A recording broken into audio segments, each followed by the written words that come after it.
karena seperti janji Pak Menteri waktu rapat dengar pendapat di Komisi 2 DPR RI yang membidangi masalah pertanahan, bahwa di sini banyak mafia, jadi di kantor ini yang harus dibersihkan. LSM Pijar Keadilan Demokrasi dan FPKMP gelar aksi di depan Kementerian ATR BPN, tuntut perlindungan hak tanah di Papua. Berikut pesan tuntutan diwakili Koordinator Aksi Rizal Moain kepada NPM TV.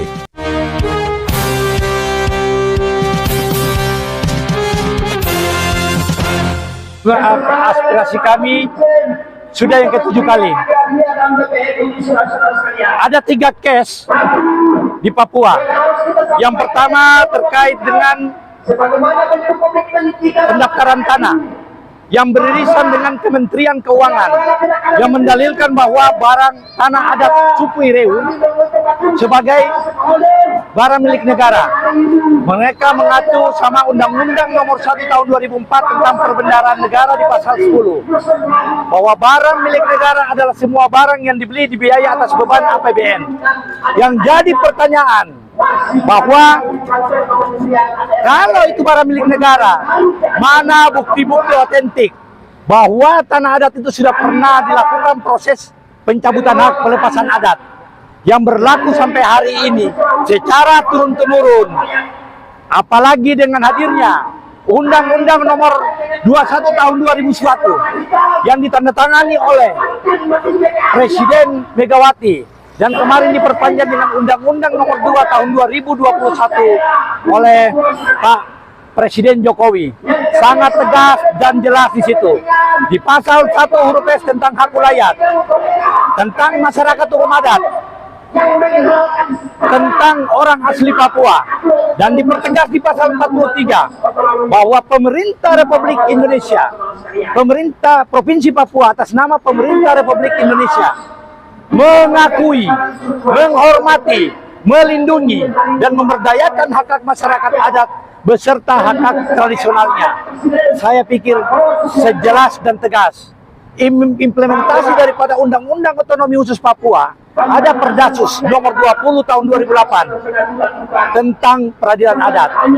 Bukti kepemilikan kami atas hak atas tanah adat, pelepasan adat adalah bukti daripada proses peradilan adat yang keputusannya mengikat dan final, yang harus dihormati oleh siapapun, termasuk oleh Pak Presiden Prabowo nantinya. Seperti itu. Dipertegas lagi dengan Perdasus Nomor 22 Tahun 2008 tentang pengelolaan sumber daya alam di Papua harus mengacu sama masyarakat adat, mengacu sama kearifan lokal, adat istiadat yang ada di sana. Dan ada Perdasus Nomor 23 Tahun 2008 tentang hak-hak ulayat masyarakat adat atas tanah dan hak perseorangan. Seperti itu. Dan ada Perdasus Nomor 4 Tahun 2008 Tahun 2010 tentang pemilihan Majelis Rakyat Papua. Di situ menyangkut dengan 7 wilayah adat. Di Papua ada 5 wilayah adat dan di Papua Barat ada 2 wilayah adat. Di Papua yang sekarang jadi case kami di kementerian ini tentang ganti rugi dan pendaftaran tanah, itu wilayah adat Tabi, ada wilayah adat Saireri, ada Wepago, ada Animha. Sementara di wilayah Papua Barat ada 2 wilayah adat di situ. Wilayah adat Bomberai dengan Domberai. Saya pikir ini sudah clear.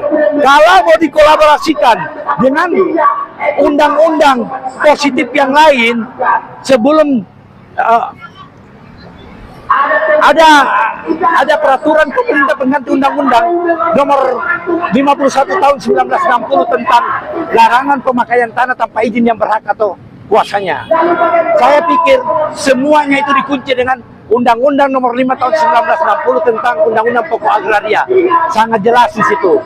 Ya, di pasal 3 tentang hak ulayat masyarakat adat dan di pasal 19 itu tentang pendaftaran tanah, bahwa pemerintah atas nama Kementerian ATR BPN berkewajiban untuk melakukan proses pendaftaran tanah di seluruh wilayah Republik Indonesia.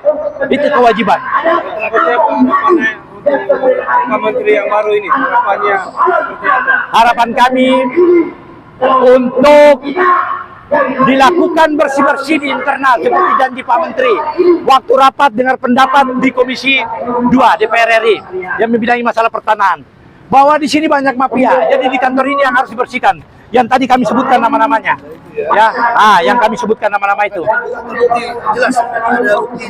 Kita ada bukti, ya, kita ada bukti.